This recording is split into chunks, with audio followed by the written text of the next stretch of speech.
Hello and welcome to UnHerd News. I'm Freddie Sayers.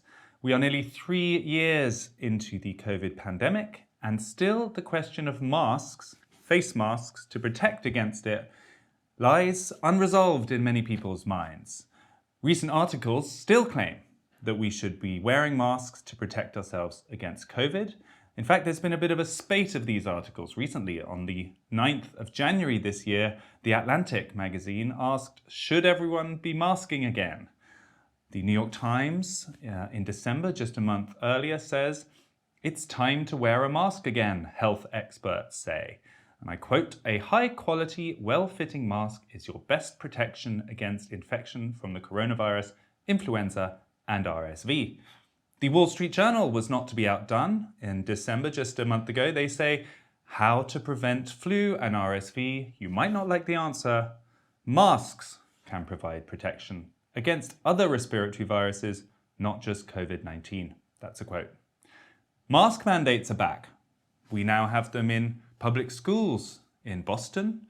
Ann Arbor public schools in Michigan have just introduced a new mask mandate. A lot of other public school networks and districts around the country, as well as some colleges. And guess what? The CDC, which is the American Center for Disease Control, the authority apparently on how to respond to diseases, currently has the following guidance. They say when the COVID-19 community level is medium or high, quote, if you're at high risk of getting very sick, wear a high quality mask or respirator, e.g. N95, when indoors in public. And then if the community level is high, the advice is just wear a high quality mask or respirator. There's no qualification there. They don't say indoors, and obviously right-minded people would read that and interpret that to mean you should probably wear one outside as well. And indeed, in California and all around the country, very commonly you see people wearing masks outdoors. So it feels like we should probably address this issue by now. And to help us do that, we have two scientists who have been making a special study of masks over the COVID pandemic. Dr. Margery Smelkinson is an infectious disease scientist. Her research has focused on SARS-CoV-2 and influenza. And Dr. Leslie Bienen was, until last week, at Portland State University. She is an academic in global health and focuses on zoonotic disease transmission and healthcare policy. Welcome to you both. Thank you. Hi, thanks for having us. Now, before we get into this, I need to just do a very quick shout out to our readers, which is to remind you that if you subscribe to UnHerd, just go to the link. We're going to put it underneath. Not only do you enjoy our videos such as this, you can actually read all of the articles, and these two experts have actually written for us today, so you can read their words among very many others, and it's the grand total of 95p a week, which we think is an absolute bargain, so definitely check that out. Now, let's talk about masks. So you have kindly assessed them, you have brought together your research, and perhaps, Margery, we could start with you. What is the overall assessment? Everybody is still being encouraged by all of these authorities to wear face masks. Do you think they work? Well, let's kind of go back to the beginning of the pandemic a bit. At the beginning of the pandemic, I think there was some plausibility that they would work, especially if we originally thought it was spread through droplet transmission, which masks are pretty effective against. In the beginning of the pandemic, we were also very desperate. We wanted just anything that would possibly work. And it was supposed to be a temporary thing until we learned more or until we had something better like vaccines.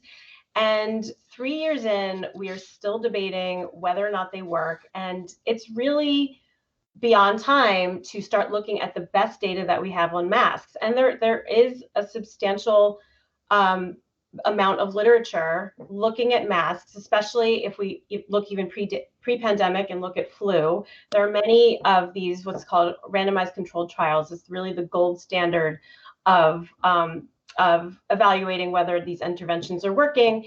And we have a lot of them, and we have them for COVID as well at this point, randomized controlled trials looking at masks. And when you look at this really good high quality data with flu, RSV, and now with SARS-CoV-2, there are simply just no high quality well-controlled studies showing that masks really have much of an effect in controlling spread. Which you would kind of expect you would need at this point if you're still going to be having mandates in places like public schools and universities.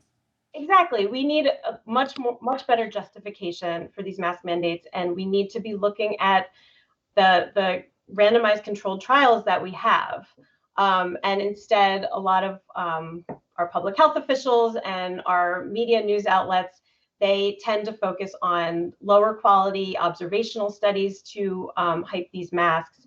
And, our higher quality studies just seem to counter that and suggest that they're not very effective. So I want to come to those, and I think we want to do exactly that. Let's make this the deep dive where we can expose the good evidence as well as the less good. But Leslie, perhaps I could ask you, these studies that many articles and media reports do link to as evidence for why mask wearing is effective, you're not especially convinced that they're so great after all. I thought maybe we could go through a couple of them. Yeah, that would be great. And Margie and I and Dr. Jean Noble at the University of California, San Francisco have been writing about this topic for, it feels like decades, but I guess it's really only 2 years, right, Margie? We started back when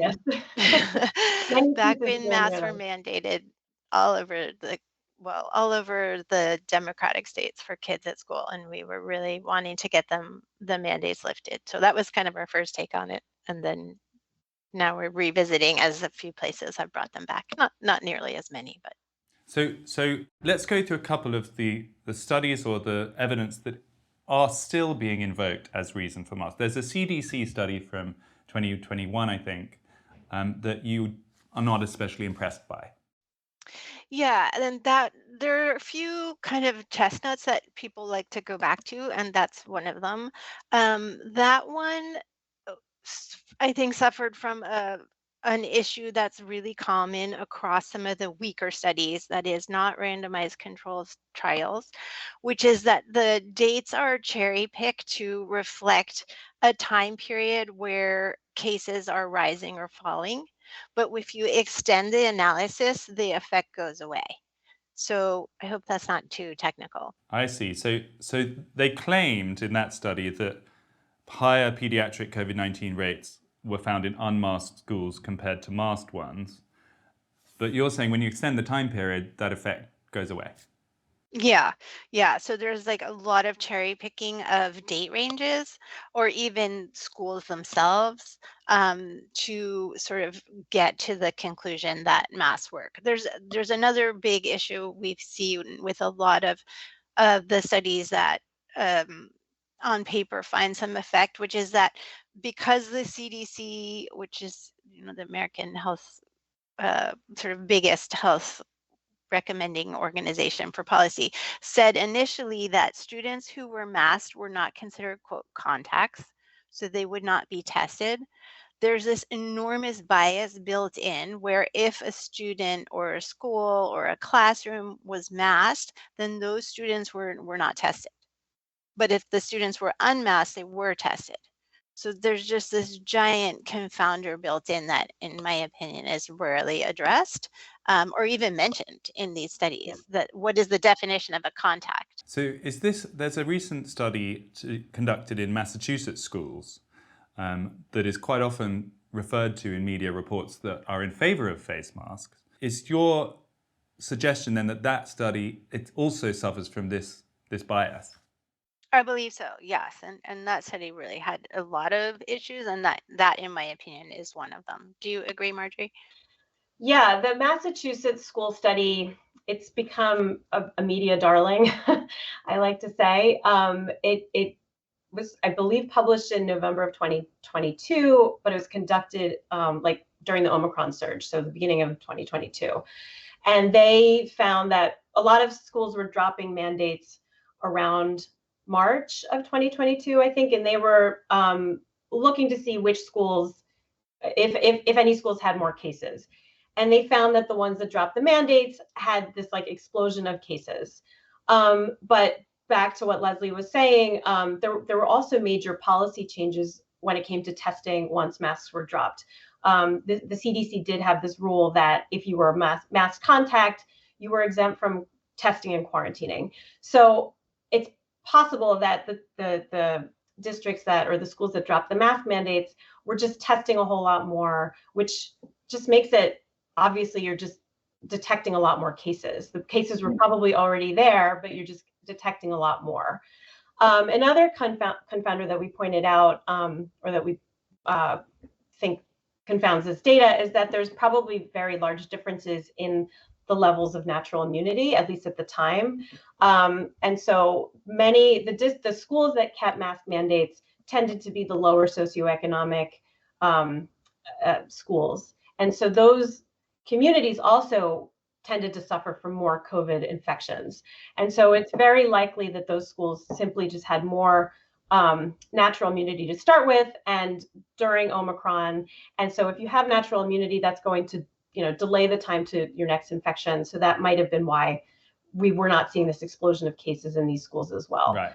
So which studies then or sources would you point people to? Because I think a lot of people are having this conversation day to day. They may be a parent having a conversation with a school or with a place of work. And I think people would like to know what kind of authoritative study should they talk about? What do you think the most persuasive ones actually are? I can start. I think the probably most rigorous study done is called DanMask. And what they found was there was no difference. So that one doesn't get a lot of airplay in media that sort of has a bias toward the idea that masks Where work. was that study conducted? It was in Denmark. Our good friend and colleague Vinay Prasad has sort of said all along that the most important thing to know about mass studies is that there were few, if any, randomized trials, which where people were assigned to wear a mask or not. It wasn't a reflection of their inner risk tolerance. The problem is that even with a randomized trial, when it comes to a behavioral intervention, it's not like randomize someone to a placebo or a pill that has the active ingredient. People's behavior is still going to get in the way, right? Because it's very hard to force consistent behaviors all the time, even if someone's randomized to a trial. So the way they got around this in the other randomized trial, which was done in Bangladesh, was by randomizing entire villages. So it was done on the village level. It wasn't that people were told like either wear a mask or don't. It was that some villages received masks and some didn't. So even there, you're going to see a lot of bias with people who just don't wear it for whatever reason, either younger, healthier people or, people who are more risk tolerant, whatever it is. And in that study, they found a very, very small effect. It was literally about 20 cases over, tens of thousands of people. And then the other thing that would make one question that study, aside from the fact that the effect was very small, was that they also found, I believe, that purple masks work better than like red masks. So right there, that tells you like something is very weird with the data. There's one more study. I don't want to give our viewers kind of study overload here, but there's one that from your report that really jumped out at me, which although it wasn't a randomized control study, you think is quite a rigorous one, and that was conducted in schools in Catalonia, which is a region of Spain, and it was comparing unmasked 5-year-olds to masked 6-year-olds. Margery, do you remember the detail of that one? Yeah, I mean, just like you said, they had that was the age at which masks became mandated in the schools in Spain. I don't know if that was the whole country or just this region, but yeah, 6-year-olds were masked, 5-year-olds weren't, and they basically found no difference in the case rates in the schools. And I mean, it's quite a striking sample anyway, isn't it? I mean, it just sort of intuitively would kind of defy belief that you got these 5-year-olds running around without masks, then going home and playing with their siblings and coming back to school, and then there's the class above who've got 6-year-olds who are probably not putting them on properly anyway. It would be quite surprising if there was a huge difference between those two cohorts. Well, I mean, if masks were effective and if they were wearing them right, I mean, there's two issues here. You know, they have to be effective and you have to wear them right for them to be effective. You would have expected, I mean, kids are in school 6 hours a day, 8 hours a day. You would expect there to be some effect, but there really wasn't. And if you look at the rest of that study, they actually see a very tight correlation between age and case rates. And I think it's just the way that as you get older, you're able to spread it better, or you become more, the older you are, you tend to be more symptomatic, I suppose. But there was a really tight correlation with age and not with masks. And so that was a really nice study done. And Finland did a similar study. They looked at some districts that were masked and some that weren't and found no difference in case rates. I mean, in a sense, the onus should be on those people trying to bring in such a drastic change to the way everyone lives, don't you think? I mean, even if we can argue about the details either way on one particular study or the other, in order to bring masks back or to make them a long-term permanent feature of life, especially for children, you would really have a very high bar required for the evidence. It would have to be black and white, that yeah, this is going to be awful, your child's going to hate it, but it's going to make it 99% certain that they're not going to get COVID. Then I think a lot of parents would think seriously about it, perhaps. But the very fact that we've got this unclear outcome, you could say, is enough of a clear conclusion.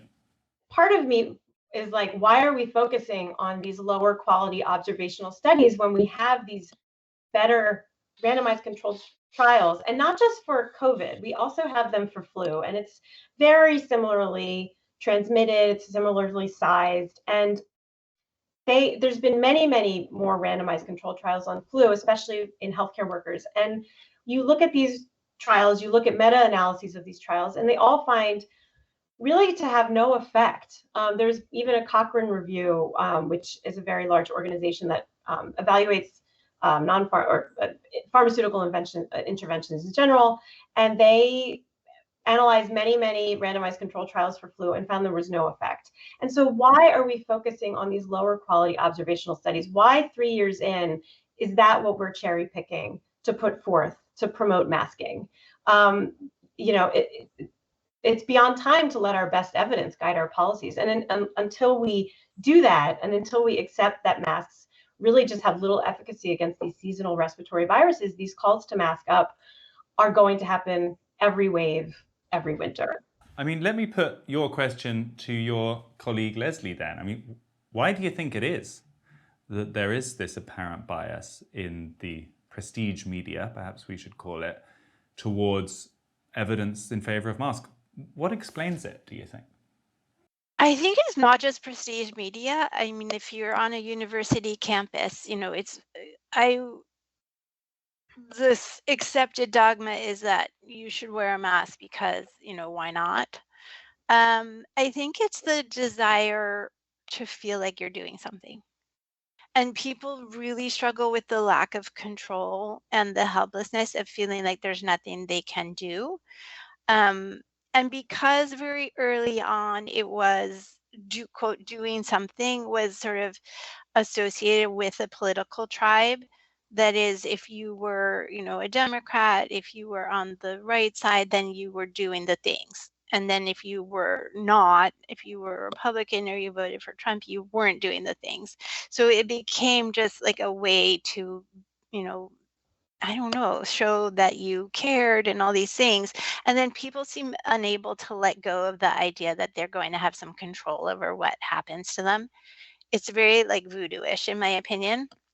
And I know so many smart people who work with data every day who still will look me in the eye and say, you know, that masks prevent the spread of COVID.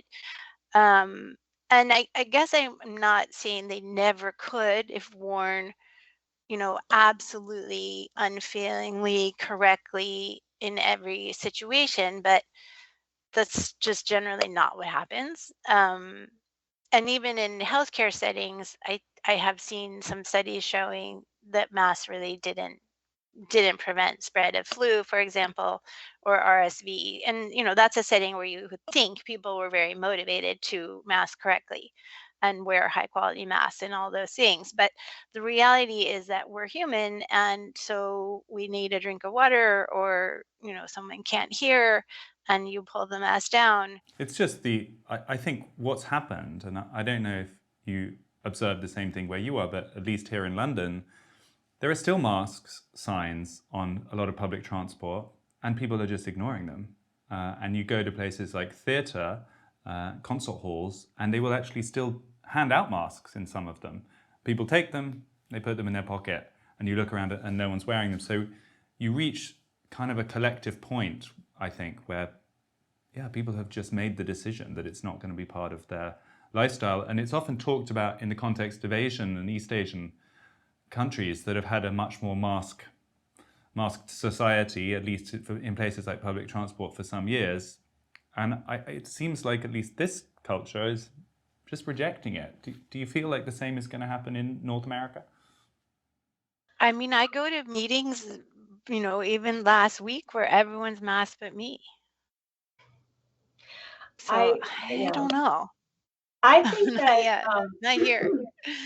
Not in I Portland. think that it's become very, very clear to a lot of people, maybe not like Portland, Oregon, San Francisco. There's some places that are very, very, they're still in this like COVID bubble. But I think that many of our COVID policies have been driven by politics. Our messaging in the media has been driven by politics over science, and people can see that. And it was so clear with schools. Leslie and I were also very involved in getting our schools reopened based on data. We were very data driven by summer, we had data from Scandinavia, and certainly like by early fall, we had data coming out of a lot of European countries and New York and around the US. Red states were opening their schools while blue states weren't. And people could see that the data they were being sold on schools and what was being reported in the media was just wrong. And and it was very, very harmful. Obviously, school closures were much more harmful than these mask mandates, but I think that people feel gaslit. And it's going to be very hard to get public buy-in next time there is a public health emergency. I think there's been so much lost trust in our public health institutions, in our media, and the only way to go forward is to start looking at data and start running the right experiments and start making our policies and our decisions based on good, high quality data. So Leslie, let me offer the final word to you then. Is your message to people wherever they are who are trying to make a decision whether they should get their kids to wear masks or themselves wear masks or in their workplace, the days of saying that refusing to wear a mask is a sign of being anti-science or being in some way a kind of rebel against authority, you're almost flipping it and saying at this point you think the science is against mask wearing, and then if you do wear a mask, you're headed in the anti-science direction. Well, I wouldn't say if you wear a mask, you're anti-science. I would say that if you support mask mandates, you are definitely not following the data that's available. I wouldn't want to discourage people from wearing a mask, if that's their choice. And I do feel like it's certainly possible that individuals can mask correctly or consistently enough that it could make a difference. But I think the biggest point I want to make is that media have hyped masking, and the CDC has certainly hyped masking. And what I and Margery and I know Jean are concerned about is that people do that instead of more meaningful things. Like they have this sort of voodoo doll of masking, and then they're not doing the things that could actually keep them safe if they truly were vulnerable. Like a friend was telling me recently that she hosted Thanksgiving for like 20 people. And one of the guests called her and said, "Oh, we all have COVID, but we're going to come anyway because we'll just mask." And she was like, "No, like my father's like 90. Could you just not?" But people have it in their heads that that's going to stop something. And it's pretty clearly not, especially at a meal. Like presumably you took off your mask to eat your Thanksgiving. So actually too much faith in them can make people more reckless in other behaviors. Yeah, like not staying home if you're sick or have COVID or, not going to something if you Yeah. are in a time where you are really weakened for whatever reason, age, or you're having chemotherapy or something like that, then yeah, maybe the right decision is you just don't go to those parties for that amount of time. I think that would be way more protective. Margery, it feels like you want to give us one extra concluding thought. Yeah, I just think that a lot of people don't have realistic expectations of what their masks can achieve. Like Leslie says, people go out when they're not feeling well, but they say they'll put on a mask. People think that they're being protected in a way that they're not, and it's making them act in ways that maybe they wouldn't otherwise. And I think it's fine to take risks. I think, obviously this virus is endemic, so it's going to be with us forever. But people should have realistic expectations of what the masks can achieve. And the data suggests that they're not achieving much. The high quality data suggests they're not achieving much. And, I've heard people say, I have a mask, why bother getting vaccinated? Why invest in building air quality? Which could help with respiratory virus season. And, because we have masks, we're putting all our eggs in one basket, and the basket is pretty broken. So I don't know. It just seems like we should not be hyping something or exaggerating the efficacy when it's not there. There are harms to doing that. Dr. Leslie Bienen and Dr. Margery Smelkinson, thank you both so much. Thank you. Thank you. That was Dr. Leslie Bienen and Dr. Margery Smelkinson, both of whom are infectious disease scientists, people who have been making a special study of face masks during this pandemic, trying to work out whether or not they're actually effective. And as you heard, they have come to the conclusion that overall, they are not effective enough to justify mask mandates. That's quite an important distinction, and I was pushing Dr. Leslie there, and she resisted it. She said, actually, no, in theory, if everyone wore a face mask, a high-quality face mask, well, as it should be worn all the time, it might have a tangible effect on disease transmission. But the reality is, when you institute mask mandates, people don't wear them properly, and the net effect is not very large. Clearly, when you come to children, that gap would be even wider, and you start seeing no effect at all. So I thought that was persuasive, and the studies there that are mentioned in that video we will put down in the text below so you can go and check them out for yourselves. Thank you to both Margery and Leslie, and thanks to you for tuning in. This was UnHerd.